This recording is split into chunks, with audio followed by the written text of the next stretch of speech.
नमस्कार दोस्तों, स्वागत है आपका भोजपुरी नाव में। दोस्तों वीडियो में बात करेंगे साल 2021 की होली के बारे में, जो दोस्तों इतिहास बनाने जा रही है। जी हाँ दोस्तों, इतिहास इसलिए क्योंकि इस होली गोविंदा यानी कि बॉलीवुड के सुपरस्टार लेजेंड गोविंदा जी इस बार भोजपुरिया स्टार्स के साथ दोस्तों मनाने वाले हैं ज़बरदस्त तरीके से होली, जिसकी बहुत सारी फुटेजेस दोस्तों सोशल मीडिया प्लेटफॉर्म पर वायरल हो रही है। ताज़ा ताज़ा दोस्तों ये तस्वीर निकल कर सामने आई है, जहां पर पावर स्टार पवन सिंह, शहनाज फ़ा, गोविंदा जी और शान जी एक साथ दिख रहे हैं, और बाकी जितनी भी तस्वीरें निकल कर सामने आई हैं, जिसे दोस्तों हम लगातार अपने कम्युनिटी सेक्शन में पोस्ट किए जा रहे हैं, और आपका भी रिस्पॉन्स बेजोड़ आ रहा है दोस्तों। ऐसे रिस्पॉन्स बनाए रखिए। खास तौर से दोस्तों ये तस्वीर बहुत ज़्यादा पसंद की गई, जहां पर निरहुआ और अमरपाली दुबे की जोड़ी गोविंदा जी के साथ दिखाई दे रही है। तो दोस्तों इंतज़ार अब इस महा होली पर्व का है, जहां पर इस पर्व को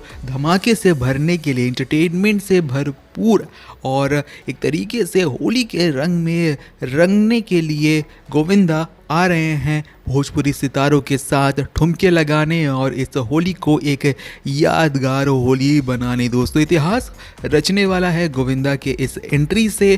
तो दोस्तों आप कितना ज़्यादा एक्साइटेड हैं, कमेंट सेक्शन में लिखना ना भूलें। इस वीडियो को लाइक करें, शेयर करें ज़्यादा से ज़्यादा, और देखते रहें भोजपुरी नाव।